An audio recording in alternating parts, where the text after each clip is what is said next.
With its pristine beaches and rugged shoreline, it's not hard to see why Monterey Bay is known as the crown jewel of the California coast.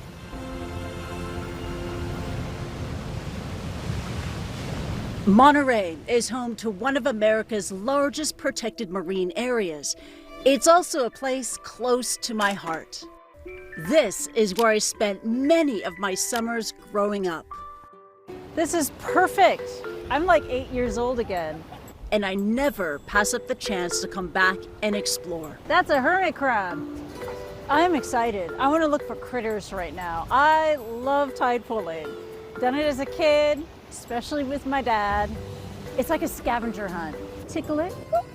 Something move under the rocks. Hello, come on out. Now you can find all types of marine life in these tide pools, but if you really want to explore Monterey, you gotta head out there. These nutrient-rich waters are home to one of the most diverse ecosystems on the planet, making it a global hotspot for marine research and a living laboratory for these students from Cal State University, Monterey Bay. Down here, technology is crucial to unlocking the mysteries of the deep. That includes learning about these predators. It's gonna be a good shark day. Yes. Today, I'm heading out with students from the university's Ocean Predator Ecology Lab to an area known as Shark Park to see how tech is being used to understand juvenile white sharks like never before.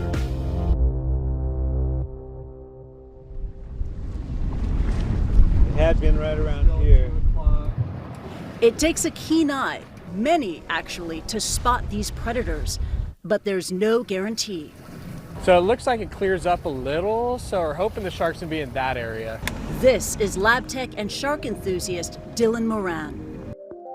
10 years ago, he says there were no juvenile white sharks in Monterey Bay. Now, they're a common sight, just a few hundred meters from shore.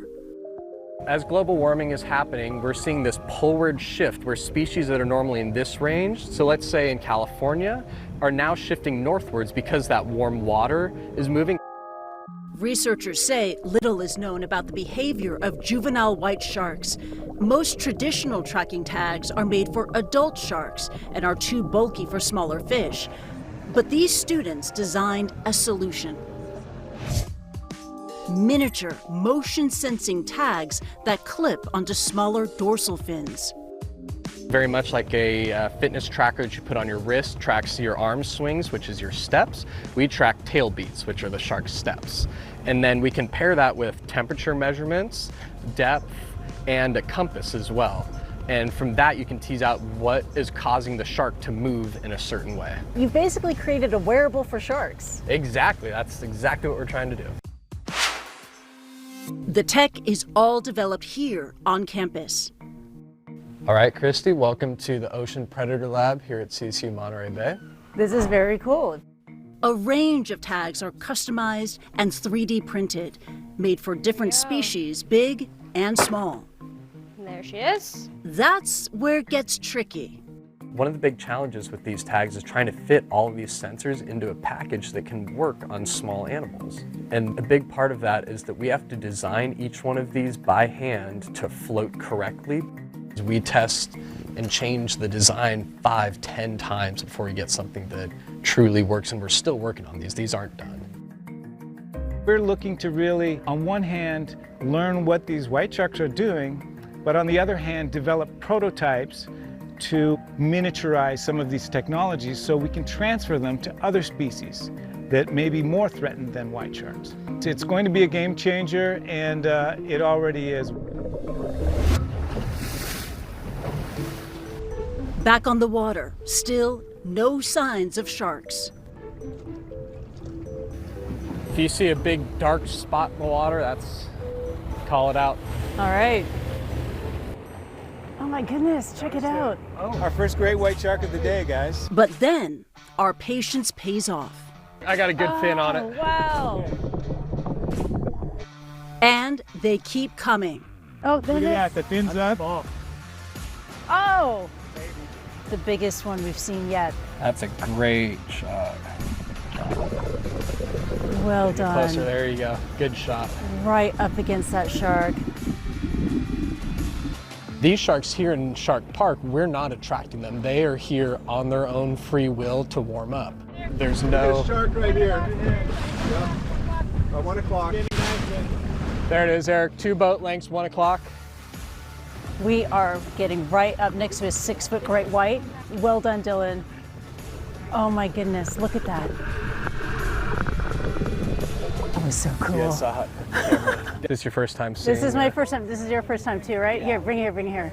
Well done. For high school student Ishaan Gupta, this is a big moment. Oh my gosh, You gotta well get in there. done. It's mind-blowing, really. Like, I can't believe that I'm used to be sitting behind a computer and looking at these videos, and now I'm the one recording them. This specific code on the screen The 17-year-old is the brains behind an AI model that analyzes shark footage captured by the university students.